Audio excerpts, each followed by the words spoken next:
All right, well, we are live. Welcome, welcome. This is the AI social worker versus the fire social worker, round two. So we had enough interest and enough excitement about our first conversation that we actually had people that wanted to have the conversation keep going. So I would be excited to introduce Dr. Marina Badillo Diaz. She is the AI social worker of internet fame as she's growing in popularity. So welcome, welcome. Thank you for joining us again. Thank you, Joey, for having me again. It's always exciting to dive into this conversation. And it was so great, the connection, the conversation we had the first time. So I just truly appreciate that you reached out again to Mhm. to host another session. Yeah, of course. So it's been, let's see, about 4 or 5 weeks since we had our last session, and I mean, in the tech world, that's a crazy amount of time. So, has there been any updates in the AI world that you're following or you're tracking along that's been interesting to you? Yeah, I mean, I'm always trying to stay on top of the trends of what new AI tools are coming out, and I definitely love those new free tools as well. ChatGPT did launch a new, just sort of free version of 4 Mini, which has been really helpful again as another free version for users to use. I find that it's really helpful for just quick tasks that you need. They recommend that for shorter tasks as well. So I think that's been one of the revolutions this summer. I know we're still eagerly waiting ChatGPT 5 to see if that was going to launch. I know I Mhm. heard rumblings was going to happen this summer. Summer is still not over, so maybe maybe it will be coming through soon too. But that is, that's one of the big updates that I have. Okay. And in the non-Chat GPT universe, are there any other players that you're kind of like messing around with or trying out, or any other AI tools that you've been messing around with? Yeah, so some other tools I've been messing around with this summer is I've definitely been more into using Canva this summer and Canva's AI tools. Mhm. I'm gonna say that I've been working with 10 marketing interns this summer, and we've been Mhm. heavily just sort of engaging in creating content, putting together a new website. And so we've been using a lot of like generative AI to create images like Dolly and also Canva. Also been playing around with Gamma Mm. AI, which is a platform to create presentations, which has been exciting to experiment with, especially as a professor, someone who does trainings and workshops. I think using a platform like that could help me save time. Mm. And another tool I've also been using this summer that I tried out is Designer AI. It's like you put in a couple of words of sort of information that you want to create a guidebook on, and it creates guidebooks for you within seconds. So those are some tools I've been messing around with this summer Okay. as I've Yeah. been getting ready to launch some new content and material. Nice. So let's talk a little bit about your website. Now you've got this gang of, you said, 10 interns that you're working with, and Yes. these are all what type of internships or what type of interns are they? Yeah, so this is through a program called CUNY Launch, so the City University of New York. It's a fantastic program where they have, I'm sure grant money, because what happens is they pay students and they look for employer partnerships in the community. It could be virtual, it could be an in-person placement. And they look to place their interns during the summer for 6 weeks. They have another round in the spring, and it's from all the universities in the CUNY system that students can apply. There's a couple of tracks. The one track that I'm really interested is the marketing track. As you know, I'm a social worker. I didn't go to Mhm. school for marketing and business. So to have Mm. a group of interns working with me this summer who have an interest in marketing or taking classes in marketing, and we've been working together this summer to get a couple of projects off the ground, including a website. Okay. Mhm. So, what has been the general vibe with the interns, and like, because I mean, we're talking, 18 to 22 age range Yeah, generally. they're all young adults. Hmm. For some of them, it's their first like internship. And for Mm. me, again, I'm the AI social worker. I really value AI and also preparing our workforce development. So it's been a great Hmm. opportunity with these interns to also do AI trainings with them. Because then if they're going to Hmm. be going into the marketing, workforce, they need the tools of the most current tools to really help them do whatever they do as marketers, right? So we've been Hmm. using ChatGPT, different tools like Canva, AI as well to help create those materials. And they've really shared some meaningful feedback that, in their classes, some of them are learning about AI and generative AI, others are not, but they found this summer internship, because AI was so integral, as they were tasked to use AI to develop all these materials and content and their research, that they felt that they really learned a lot from prompting, and how to prompt it more Hmm. properly has been a big feedback. But then also preparing them for the workforce of what's to come, since these are going to be up and coming graduates, that they were really wishing that their classes and the professors had spent more time actually teaching them about AI and getting ready for the world of work. So that sort of really grounded me this summer in supporting the interns, is really thinking about how they could use AI not only to work smarter and more efficiently, but also with that workforce development piece. And they've developed some really great pieces of content that I can't wait to share in the weeks to come.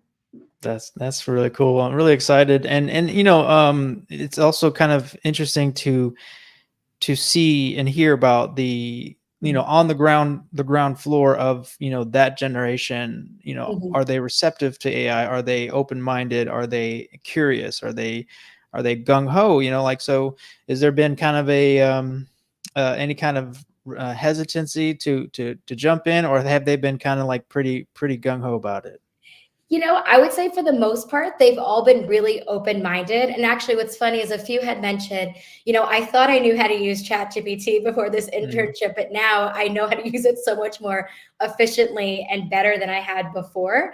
Because again, I think they're not really getting the training, right, to know how to use these tools efficiently and effectively. And so, Mm. I think this was a great opportunity for them to really practice, and not just for classes and classwork. Because I want to say there's definitely great use from the academic side, but this is really bringing the workforce development piece of them using AI as a tool to help them with their everyday job tasks that they were assigned to. And they were Hmm. open to it and they loved it. Yeah, that's Yeah. cool. Yeah. So, going on to the side of the professor, putting on your professor hat. Has there Mhm. been any discussion amongst faculty, amongst the school system, about how to implement AI in your professorial duties? Yeah, so I know it's definitely the summertime, but I've Mhm. noticed that as we're gearing up to come back to the school year, some amendments have been sent out on the AI sort of part that you put in your syllabus. So I've seen some of the universities are including an AI clause that you can use it, but how to use it, responsibly, as part of the direction from the professor. So at some universities, professors are given some choices.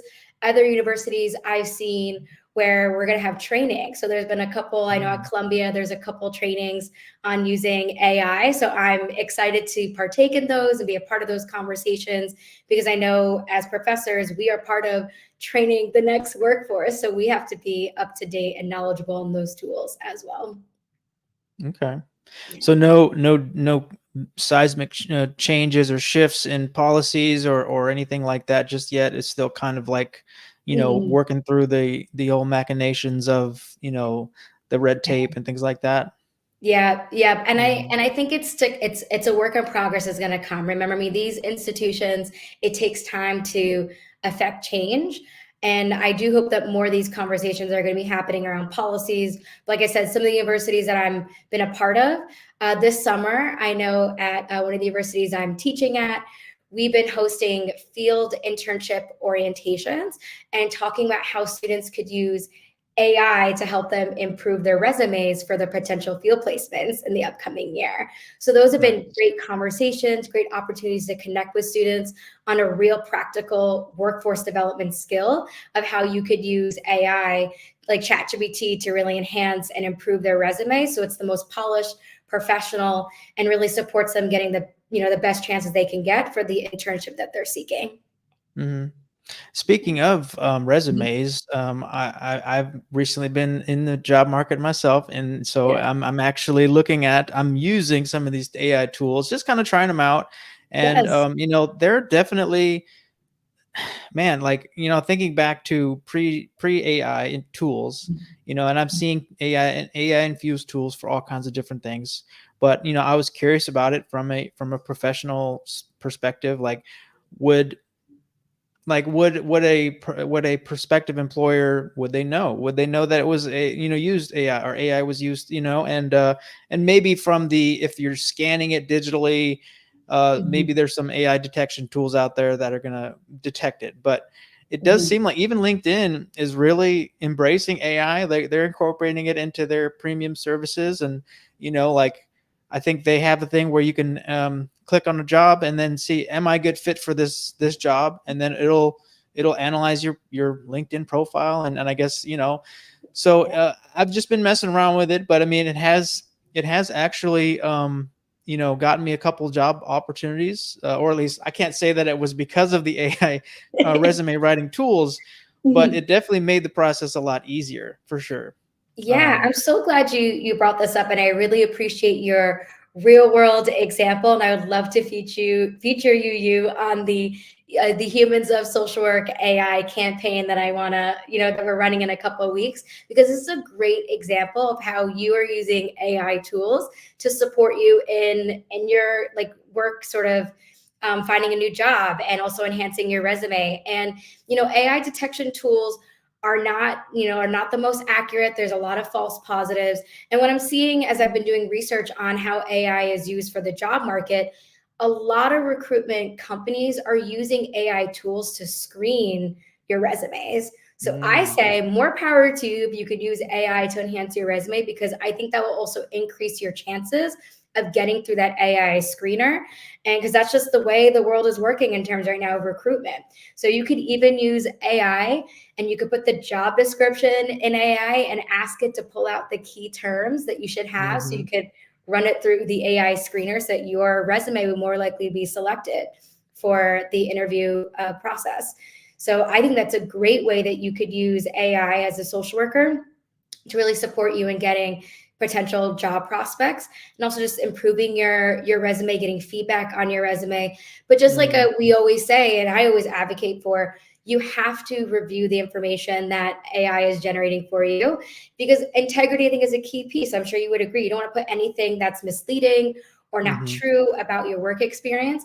And AI could definitely hallucinate and generate all kinds of information. But I think it's a Yeah. great template so that you could just, again, revamp it, edit it, revise it based on what ChatGPT gives you, based on your actual real work experience.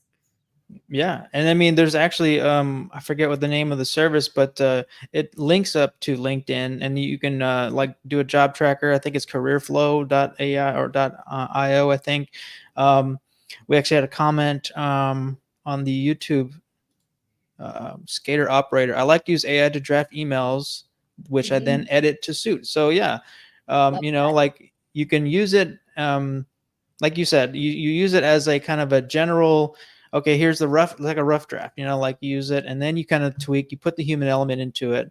Because like you said, sometimes, and there have been a couple of times where I've used it even for the job search, and um, it it really inflated my resume to a point where I'm like, okay, I can't in good conscience send this send this out. Right. So it's Right. very, very much a good thing to Mhm. put, multiple sets of eyes in some cases, just to kind of get that human element to the, it is artificial intelligence, it is Mhm. artificial, but there is some intelligence there. But you Mhm. have to kind of like guide it a little bit. Um so yeah, it's definitely, once again, like any tool, like when Google first came out, a lot of people didn't know how to use it, or maybe they use it in a crude way. And now it's like a streamlined process, and it's so just ubiquitous, everyone knows how to use Google. And I think eventually AI is going to get to that point where it's going to be so integrated into so many things, and it's already getting to that point. But it's also something that will have to be tweaked and adjusted. And like, it's a learning language model for a lot of this, so it's still learning. And in technology terms, it's still kind of in its, I don't want to say it's infancy, but in the grand scheme of things, it's pretty new. It's still pretty new. But it's also using the technology to help it grow faster and faster than it would have 10, 20 years ago. So yeah, I think just like any tool, in the right hands and used in the right way, it can be really, really useful. And I think that's one thing that I was listening back to our previous episode, Yeah. and it got me thinking about how um, we're at the early stages of this process with artificial intelligence. And I think in the previous episode we talked about how social workers and social work community, we need to be at the forefront of this change, because then we can also be kind of like leading the conversation instead of being at the mercy of the app developers, all the big tech stuff. Like, we can be at the table instead of waiting for a product that may or may not be useful to us, or it may or may not meet our ethical standards. So yeah, I'm just glad that we're able to have this conversation. And I'm seeing more and more, especially on LinkedIn and other YouTube channels, that they're starting to ask questions in the realm of social work. How do we tackle this monster? And like, this is just part of that conversation. So yeah, I'm just glad that we're here. Same. No, and I'm so glad, like, you're right. I see more social workers also reaching out to me about how they're using AI. I know we were just chatting a little bit earlier that you're hoping to get the social work mentor Ernesto, who has a specific AI tool for social workers that he's developed, a social work magic AI, which is incredible, right? That one of us in the field Mhm. has developed this tool for us social workers that's really, again, understands the nuance of our field, of the different job tasks, especially the administrative job tasks that we have to do as social workers, and created a platform with using AI ChatGPT technology. And I think this is just, again, just super exciting that not only are we creating these tools, but we could also, again, advocate for safe use, ethical use, responsible use. And I know I'm having a lot more conversation with my colleagues, with my students. I can't wait for the upcoming, academic year, because I'm infusing it in all the classes that I'm teaching, because I think a lot about note taking and note writing, and how that's just so time consuming for us social workers. And then thinking about these AI tools out there, like Social Work Magic. There's another one, Barry's AI, where it can just literally just transcribe and record your therapy session with the client and create for you a case note within seconds, right? So I just think how this is going to really support our field. And my hope is that it really helps with our burnout. And it also really helps alleviate some of those tasks, because we know social workers are wearing so many different hats, that these tools could really support us in our everyday use, so we could just do our jobs more efficiently and effectively and help our well-being and mental health at the same time. Right. Yeah. Yeah. Because I think as I've learned more and more, that AI can be useful in really outsourcing some of those more tedious tasks. And Mhm. with the voice recognition technology the way it is, like, it really can detect almost way compared to the early stages of like Alexa, and those, like, it would be kind of wonky and goofy, and like, no, I didn't say that, but it's got a point where now it's pretty good and pretty reliable for the Mhm. most part. And then obviously, yeah, there's going to be some glitches here and there, but yeah, just to be able to get, even if it's 90% of a Mhm. client conversation, um, and then being able to just have the transcription for one, because not everyone's memory is really good. Mine isn't. So being able to have that transcription. And I think Mhm. even in another session we were talking about how, as a client, Yeah. it would almost be nice to have that, that kind of like, oh, this is what we talked about, and this is kind of like, almost like it helps with homework assignments. In therapy, a lot of times you have homework, and there have been Mhm. times where I'm like, yeah, this is your homework, or I was given homework and I just completely forgot what the homework was. Or, I kind of remembered that I needed to do something, but then, without having that transcript would have been really nice and helpful. So I like that. What was the name of that app you mentioned? Barry's AI. Berries. Okay. Berries, yeah, like the fruit berries.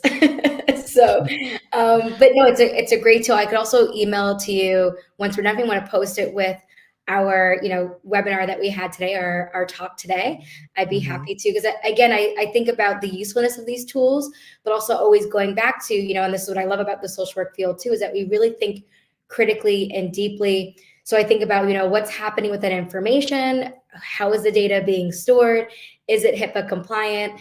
And, I'm doing my research as the social worker AI. I've met with one of the co-founders of Barry's AI as well to ask those questions. They are HIPAA compliant. They are data secure. They're not using this data and selling it to another company, get tested on, because we are living in the digital age. We do want to think really, what is it? Data breaches and security should be a real concern of consumers. And of course, for social workers, if we're going to be using these tools for such sensitive information like counseling sessions as well. So I think it's important that we do our research, we look through, because it's really important that we follow our ethical guidelines as well for this technology. Yeah, absolutely. Mm-hmm. Well, we actually had a question pop up, and this goes back to the resume stuff. But somebody had a question on my YouTube or Facebook. Do you guys have some tips on how to make a resume stand out? I'd always heard that some resume templates look similar, and if there isn't something to catch the eye, it may not be as appealing to the job. So that's more of a job search specific, but it does tie into the using AI tools, and like as you mentioned, I think it's like, is it ATS, like applicant tracking system or something like that? Yeah. So you got to have those keywords. You got to have, like, it's a whole, like a Tetris thing where you got to have all these little pieces together. But then when it gets printed out and a human being is looking at it, it also has to be visually appealing to the eye. So have you had any, well, you mentioned previously that you've been helping your interns like look for jobs. Do you have any advice on that? So the MSW intern, so that's a separate thing from the CUNY launch. I just love working with interns. So I have a separate job that I have with another university that I'm teaching at, where I've been meeting with MSW interns this summer to really support them in their resume writing. And that's absolutely the same, pieces of advice that I've given is, again, I know today we have so many beautiful, opulent, templates. Sometimes I feel like, just kind of going old school to make sure that it just has the best information possible. I think especially for, we are the social work field. I know as somebody who's also hired before for social workers, I'm really looking at the content. Like, what has your experience been? And I want to know also measurements too of what you've done, the impact that you've had with your clients, what specific job tasks and duties have you done, especially if you're, interns a little bit different, because I know they may not have a lot of work experience, but certainly for those that are looking for a career position as a social worker. And again, I think AI could be really helpful with helping you with your language on how to quantify and measure the experience that you've had in the past in your previous job positions. Again, AI will make up some stuff, so you want to make sure that it's factual and you do review it. But I found that AI tools have been really helpful in revamping your resume to help it more measurable, quantifiable, and also just helping with social work language. So I've asked AI, I've had some, this experience. Can you include, more social work language in it around social work interventions and tools? And it will enhance it quite nicely. And another great tip that I've also used is I will literally put in the job description into ChatGPT, also put my resume, and just ask how it can enhance to really match and align with the job description, the job I'm seeking for. So it's great in a lot of different ways. Yeah.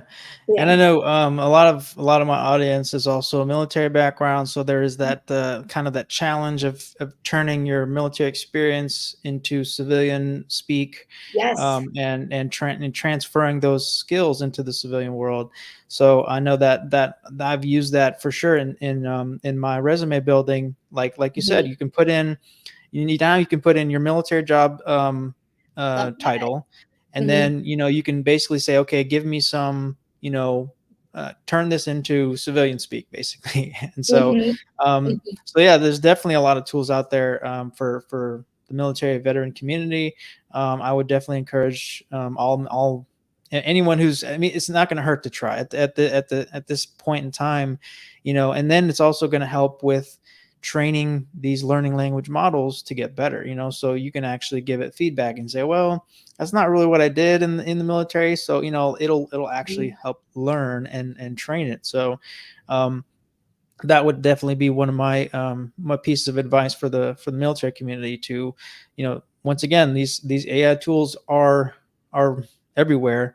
But I know I can understand though the frustration and the challenges of trying to, also convert from military to civilian, but then also make it eye catching and appealing to a job poster. So it's tough, but yeah, the tools are definitely out there. I would just encourage people to, try it out, mess around with it, and and like I said, there's very specific tools out there now that either paid or unpaid, that can help you bridge that gap. Whether it's an intern that don't have much job experience, turning that internship experience, which I had trouble with at first because all I had was internship experience. And so, yeah, so it's definitely, one of many tools that you can use. I just encourage people to try it out. Love that. I Mhm. completely agree. And it's great Mhm. to hear that it could really help the military population as well, learning new things. This is Yeah, great. for sure. Yeah. All right. So you mentioned the social work agents of AI. Can you give a little bit of background on that and kind of like what is your vision with that project? Yeah, so I don't know if you've heard the Humans of New York. It was like a Yes. whole photography, Oh campaign yeah. of really humanizing, people in New York City. And so being inspired by that, because I know our social work field can be resistant, hesitant, unsure, questioning. And I was like, what can we do to really, because again, my big thing is advocacy and helping, bring awareness and understanding of these tools and how social workers can use them to really take that concept and idea and making the social work humans of AI. So I'm seeking, social workers out there, if you are using these AI tools, I would love to feature you on LinkedIn, on my Instagram.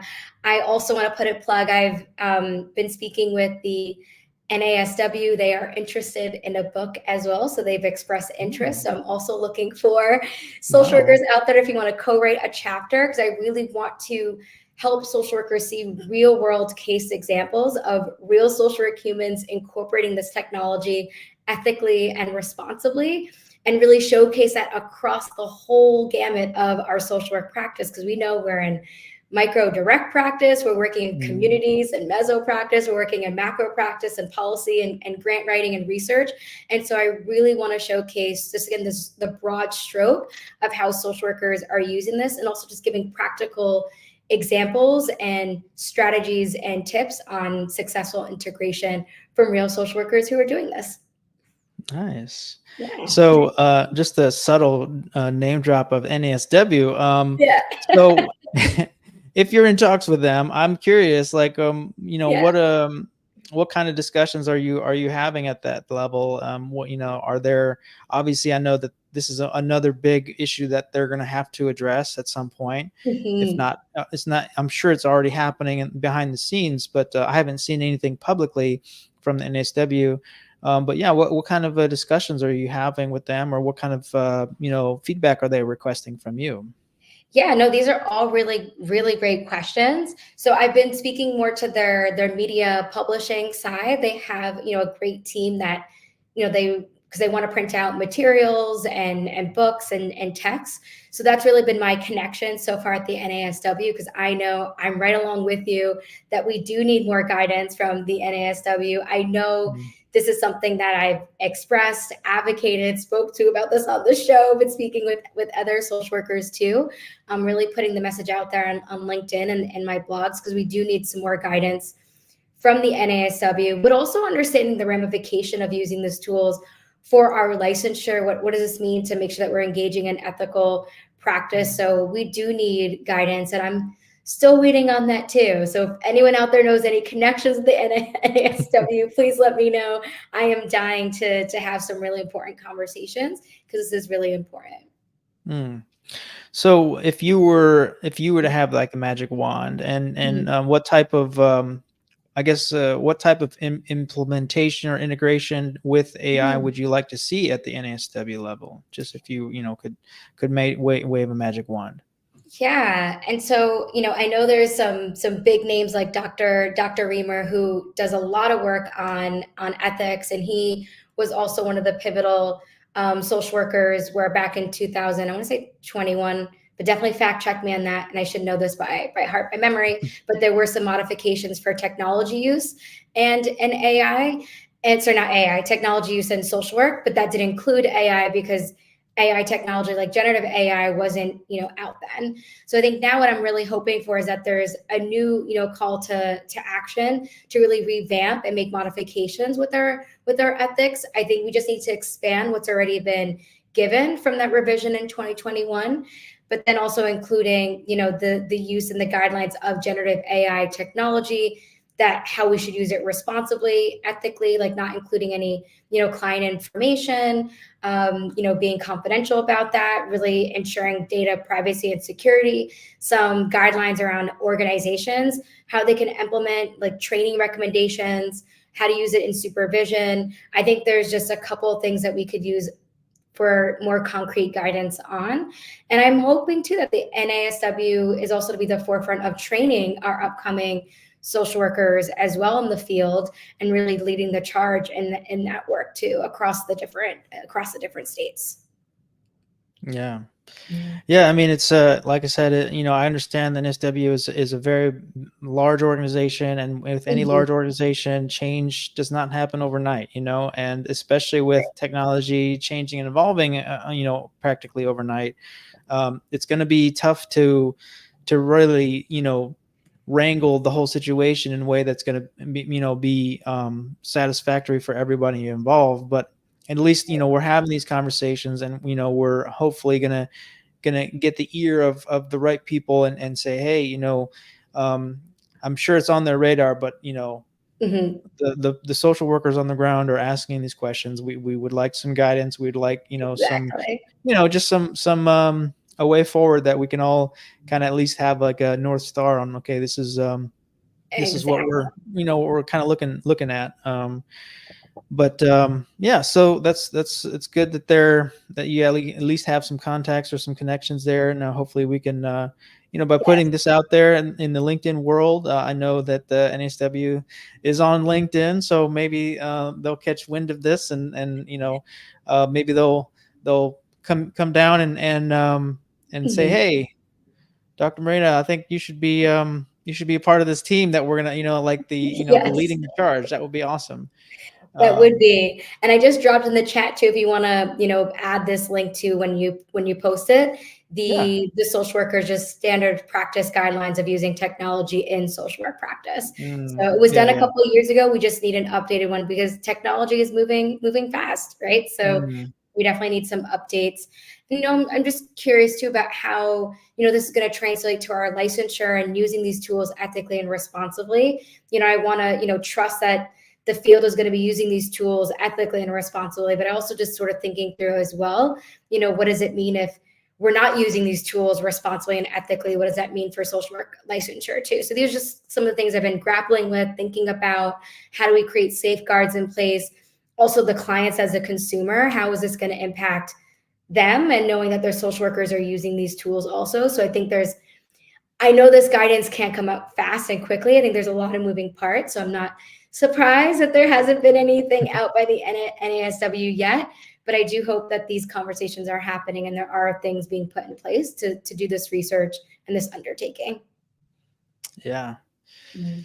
And I mean, at this point, you know, like I said, this is the infancy. This is the early stages of this technology, and you know, everyone, every organization, at every level is kind of grappling with how do we handle this, you know? Mhm. Um, but I think, as we mentioned previously, I think if more people, if more social workers, and more, you know, I guess specifically focusing on social work, you know, I think if more social workers had access to these kinds of tools and could try them out, and maybe with guidance like what you're providing, which is you're providing, you know, real life. These are prompts that you can use. You can try them out in your practice, and I've heard of many other examples of, you know, social workers or therapists, counselors using it in their practice. if anything, just a brainstorm. Mhm.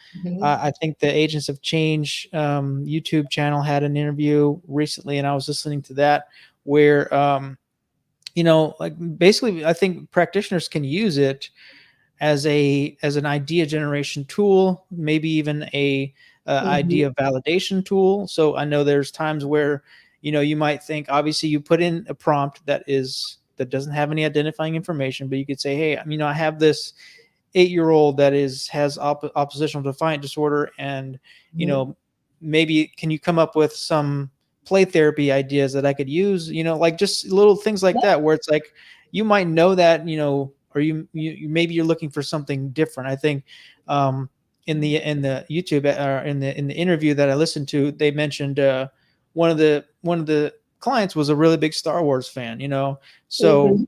the practitioner not being really knowledgeable of Star Wars, but like, well, can you help me incorporate Star Wars themes into Yes. play therapy? And it's just like, and it came up with a genuinely useful, like just a Mhm. printout of like different ideas, and just validating how they can be used in play therapy. So yeah, when I heard things like that, I was like, okay, that's a good real world example, but Mhm. it's one of those things where I think there's that little bit of hesitancy still of, Mhm. can I use this in my practice, or will somebody even look down on me if I use this? Because it almost feels like, I've heard people describe it as, well, it's not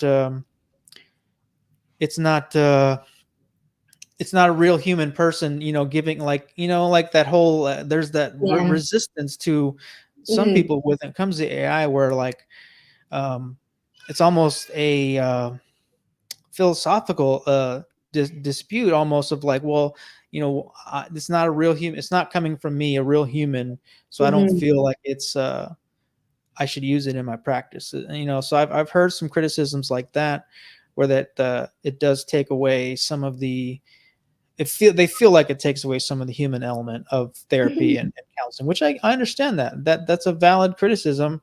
But I think it would also help some practitioners, like just dipping your toe in the water and just trying it out. Like we said before, it's not going to be the end of the world if you try a prompt out and maybe it doesn't work. That's Right. okay. Just like if you were a practitioner and you were basically, let's say you had that same scenario and you're like, okay, I have this kid who's really loves Star Wars.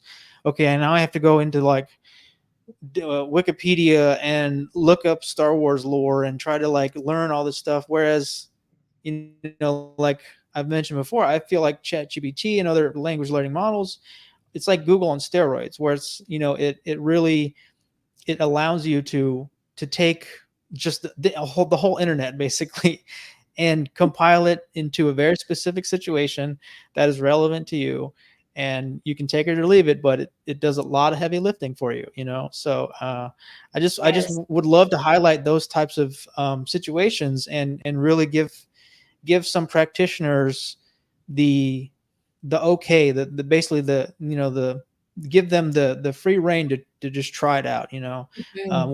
without feeling like any type of criticism or critique. Like no one's gonna care if you use AI to just help you, but that's just something that I recently, stumbled upon, and when I was listening to that interview, I was like, yeah, like this could, more and more practitioners could use something like this. And Mhm. if it's useful and it's helpful, is it causing any harm? I don't think so, but I don't know. What are your thoughts on that? Yeah, no, I love that you brought up again these real world examples. I remember the beginning of my career as a social worker. I was working in community mental health. I had a caseload of 48 clients, and I look back and I think, man, if I had ChatGPT at my fingertips to Mhm. be able to help me, like you said, be a thought partner to think about, all those youth that I had worked with. And I love the example too that you really had a personalized example, because it's not taking the human out of the work that we're doing as social workers. You still had to know Mhm. your client, their Mhm. interests, their likes, and what a creative way to ask ChatGPT I have an 8-year-old client who maybe they have opposition, like you said, defiant disorder. They struggle with emotion regulation. They love Star Wars. How can you, come up with some play therapy ideas for me as a social worker? Just think about how much that's saving me time, but then Mhm. also how much more effective my session is going to be and engaging my session is going to be with my 8-year-old client. And Right. again, when social workers, many of them are working in these high volume, high caseloads, we just don't have the luxury of time to sit there and really do the research. And what a great way to do that. And again, I think prompting is really one of those key skills as social workers that we do need guidance and training on. And the example that you gave, there was no, information that was identifiable. It was very generic. An 8-year-old child. There was no first and last name. There was no Mhm. context of anything that could ever link that client to your prompt in the chat box. And this is exactly what's inspired me when I'm launching a new website, the AIsocialworker.com, and we're going to have a free prompt library for social workers with all these free prompts that you can customize, literally just copying and pasting, and that exact one on just giving therapeutic ideas and being a brainstorm thought partner is one of those prompts that we'll have amongst many others to really make this a one-stop shop, easy place for all social workers across all different areas of social work practice, whether you're a manager or you're somebody who does clinical supervision, or you're working in direct practice, you're doing community work, that there's prompts in there for you to use for your role and your job responsibilities at your job. So I'm going to Yeah. put that plug That's in. awesome. No, I'm definitely excited to try that out and just kind of learn more about the different, because I mean I think one thing that the challenge with some social workers is maybe they're like, oh, I'm too niche that it's not going to Mhm. be relevant to me. But I think with looking at different types of prompts, like you can play around with them, and maybe you do find something that is actually relevant to your niche. Yeah. um, and then now you're also training the AI to now know Mhm. more about your niche, so that it'll get better and it'll be more efficient, and a better tool for you. So that's really cool. And so when do you have any kind of like launch date or a hopeful launch date on your site? Yes, a hopeful launch date within a few weeks. Like I said, I want to give another plug and shout out to these incredible interns that I've had this summer. They've been really instrumental bringing the vision alive Mhm. with creating this website, the AIsocialworker.com, because it's really meant to be a free resource for social workers. We're going to have the prompt library. I'm also doing a revision to the free guidebook that I posted back in March. So that's something Mhm. else that's in the works as well, that will have plenty of free prompts and a guidebook too, to really help social workers just better understand prompting and prompt, engineering and how it all works, and really being easy to use. You don't have to have any major tech background to use this. Mhm. It's just as simple as copying, pasting, and customizing it based on the brackets of information that you could just quite easily turn key into ChatGPT. And I'm also inviting other social workers out there. If you have some great prompts that you're using in your practice, I would love to Mhm. feature you in the prompt library as well, so that we can get all types of social work practitioners and experts or users who are using this technology of generative AI to help other social workers with some really great prompts. So I will definitely keep you posted, Joey, when the launch will be happening, so that Mhm. you could share with your community as well too. Yeah. Yeah. And speaking of community, I just had this idea Mhm. of a coalition or cohort of Mhm. AI interested social workers, like people like us, because I know there are more and more, as you had in your LinkedIn Mhm. post. You had Mhm. a number of people that were at Mhm. least AI curious, or actually doing utilizing AI in the social work world.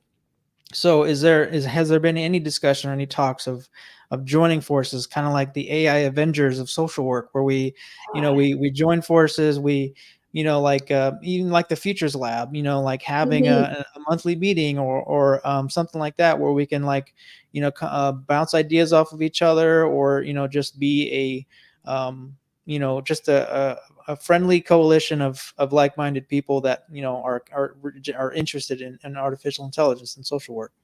Yeah, no, I love that you brought this up because this has definitely been one of my dreams to sort of hope to come to fruition. I'm a big believer that if we speak it, it's going to come into existence. So Mhm. this has been something on my purview. I'm envisioning a couple things. I know right now out there, I'm part of a phenomenal Slack group of women in AI and education. There are Mhm. literally like 1,000 women across the globe, across all the time zones that are part of this group. And it's a community where we share resources, people share if they have job postings, introductions of who they are. There's opportunities to collaborate. They even have meetups on Zoom periodically. And that is definitely one of my visions to have for social work. I also know I think it's mental health clinicians in tech, and that's a Slack group and listserv as well, where now it's not just social workers, but social workers are included on that, but it's mental health practitioners across the country. It's about 3,000 people that are on that Slack group. And that's been another great community. But you're absolutely right. There is this, what is it, white space that there's a void that we need to fill. And Mhm. I definitely would love to create some type of Slack group. Maybe it's, a listserv, an email listserv, or a Facebook group.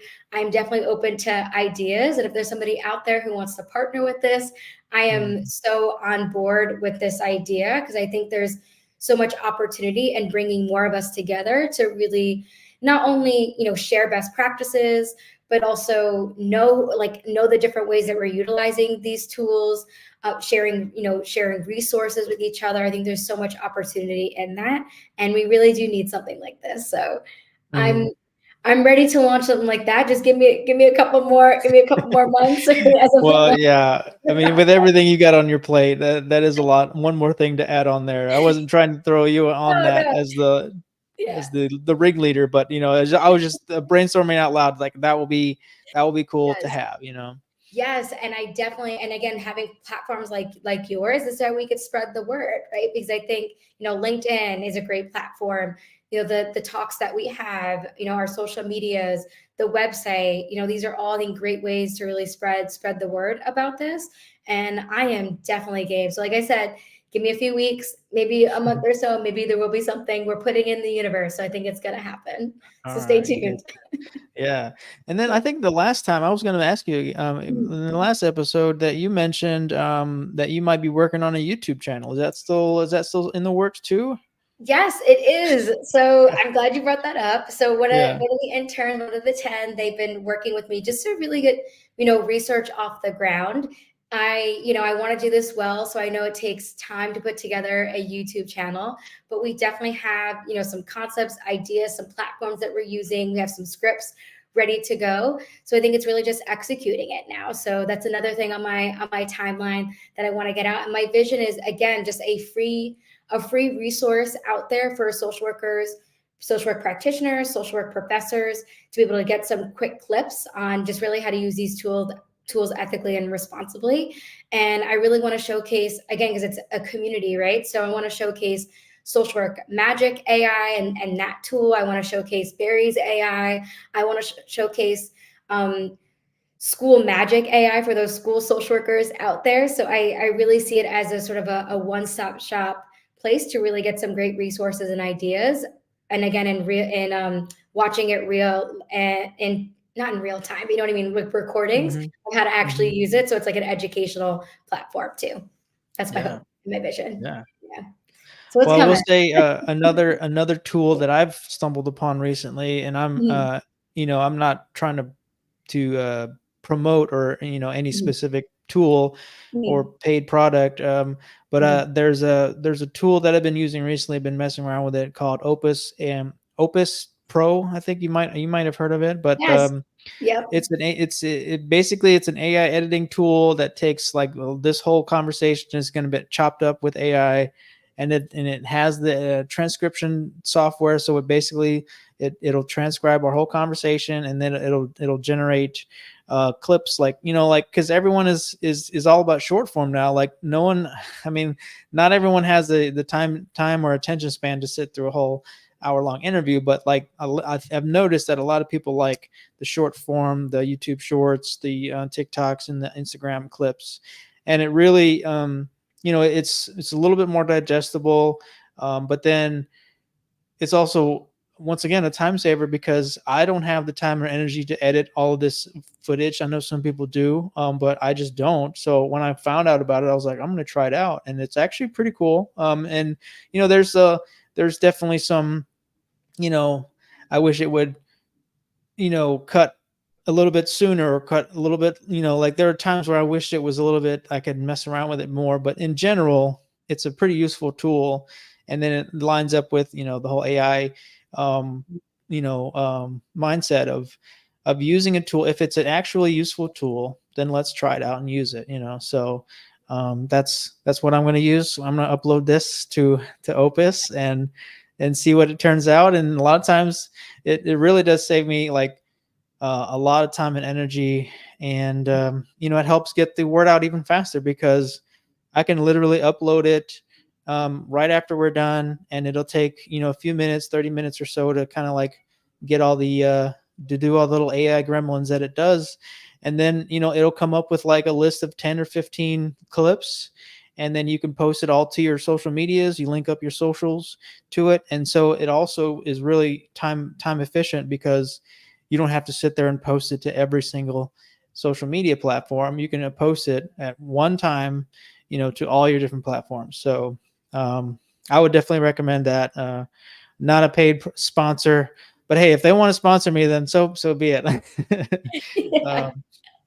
But I love yeah, that. definitely one of those things where using the tools that we have, and it definitely helps in a lot of ways. So but yeah, I'm excited to see the YouTube channel whenever it does drop. I'm definitely going to be advertising and promoting for it. Thank Um, you. so yeah, that's really exciting. So I mean, I was gonna say, like, I was gonna ask you, like, what do you got on the horizon? But it sounds like you do have plenty in the works.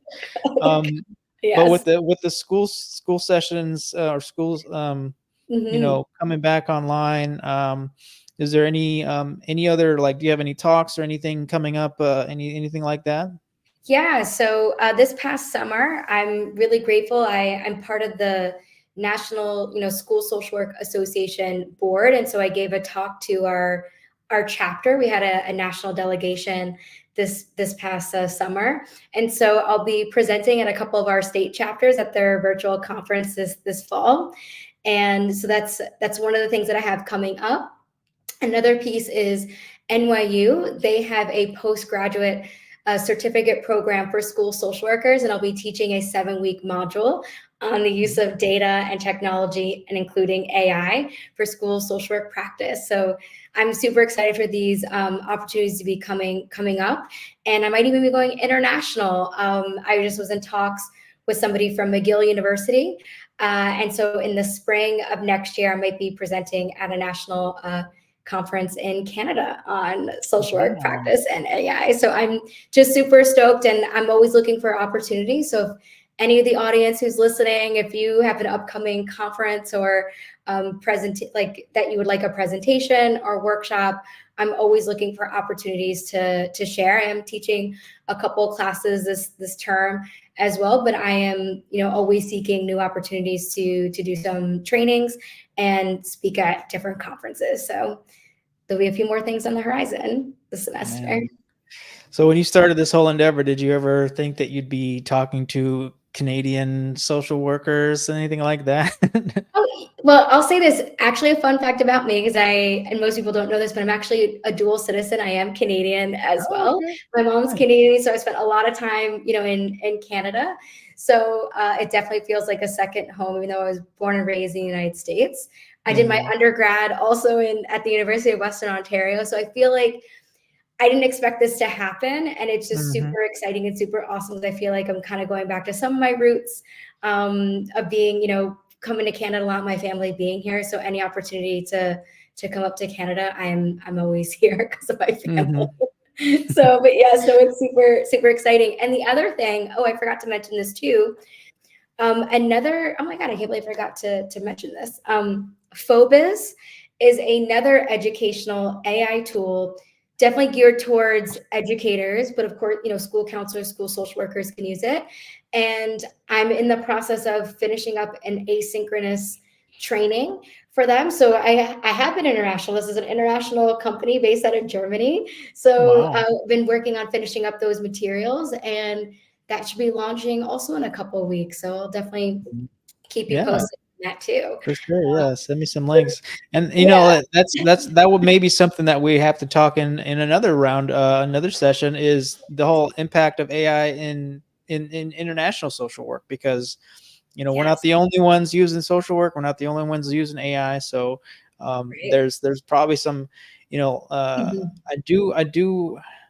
I have a connection to a social worker in the UK. I mean, it's just a social media connection. I think his name is Jason Barnes, but he's really an active Mhm. on social media, and I would be curious to see, what are other countries social workers, what are they, how are they tackling artificial intelligence? So maybe Yes. we could get an international audience, and kind of, because hey, this is it's going to affect everybody, like we said, and Exactly. Yeah. just keep the conversation going, Yes. No, and I have a contact also in South Africa. I think it's a great idea. Even just like a panel, right? To even just hear more about how social workers internationally are tackling, AI. And, you know, uh, just a little that I do know of, European laws are a lot more geared towards data privacy and security. They've been just a lot more published on guidance and guidelines. So I'm also very curious to know too, just how social workers are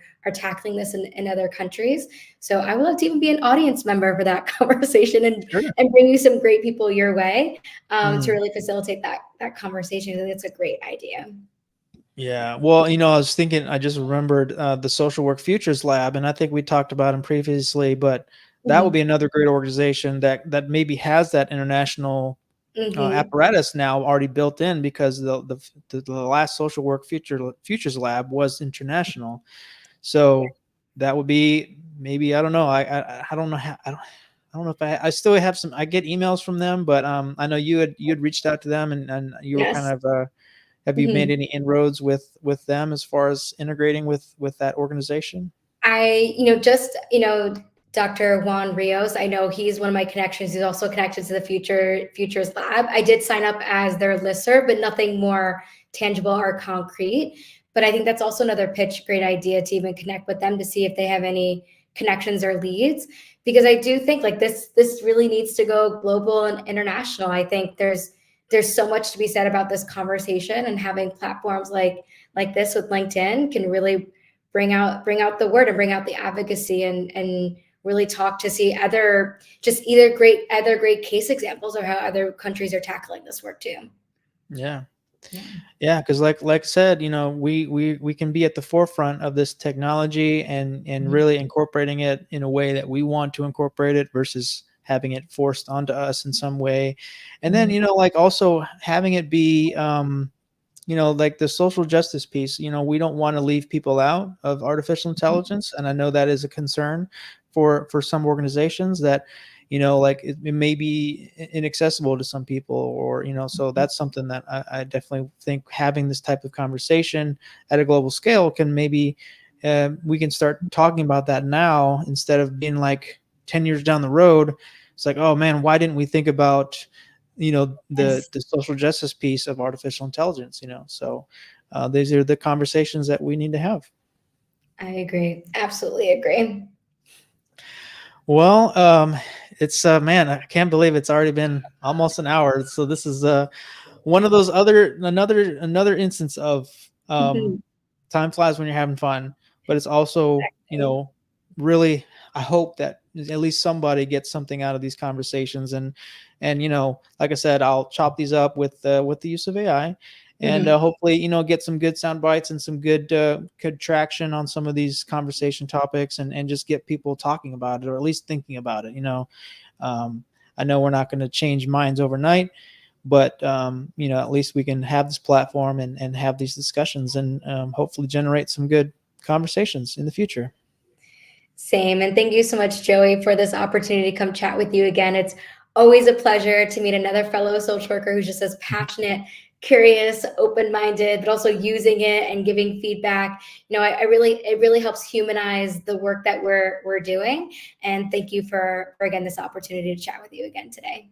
Of course, of course. We'll have to do it again. And obviously with your schedule permitting, because I don't know how you do it all, but we're gonna make it work, and then hopefully maybe get a Yes. few more people involved and have Mhm. a maybe a panel discussion in the future. So Love that. Thanks, Joey. okay, Take all care. right, all right. You guys have a good night, and we'll see you on the next stream.